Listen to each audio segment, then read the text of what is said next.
Hi, it's Kiffin LeBates here, and what I want to talk about today is the recently advertised post in the UK government for a head of cybersecurity. So you would assume that such a position would be considered as very important. However, that was not reflected in the advertised salary, which was £57,000 a year. Yes, you heard that right, £57,000. That's about $70,000 for Americans watching. And given that it's a government position, it requires you to live in London.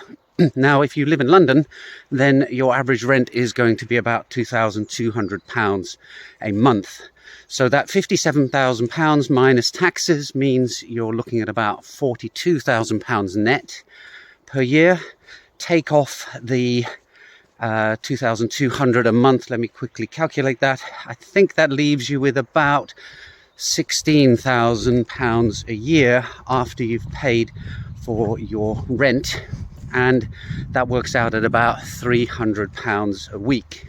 Now, for a family of two adults, you can expect to spend about £100 to £120 a week on groceries if you're being careful, leaving you with about £180 a week to spend on everything else. So that's transport, that's your bills, your internet. If you want to go on a vacation, you're going to have to put a little bit aside, so I guess we can scrap that idea. Anyway, it should be pretty clear from those figures that they're offering a salary that, quite frankly, a student would have a difficult time subsisting on. And remember, this is the head of cybersecurity for the United Kingdom. This, I think, illustrates the problem that we're currently facing in society, which is that very, very important infrastructure, in this case the infrastructure of the UK government, is supposed to be protected through the oversight of somebody who is being offered pay that barely allows them to get by on a week-by-week basis.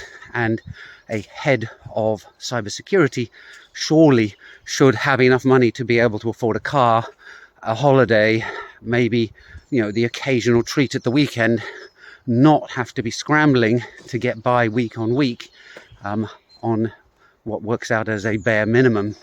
So as long as governments continue to undervalue the importance of cybersecurity, then we all as citizens are going to suffer, because these governments hold all the information on all of us. Anything about you pretty much is going to be stored somewhere on a government computer, and I personally find it highly concerning that those computers and those networks are being protected by somebody who is expected to live at a student level, even though as a head of cybersecurity they should presumably have somewhere in the region of 15 to 20 years work experience. Of course, nobody competent is going to go and take that job, unless they are independently wealthy and are seeing it as a kind of a side hobby. And do you really want the person in charge of your nation's computer security to be considering their job as a hobby? I would think not.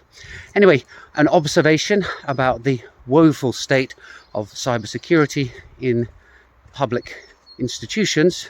I hope you found this interesting, and I'll see you in the next video soon. Bye for now.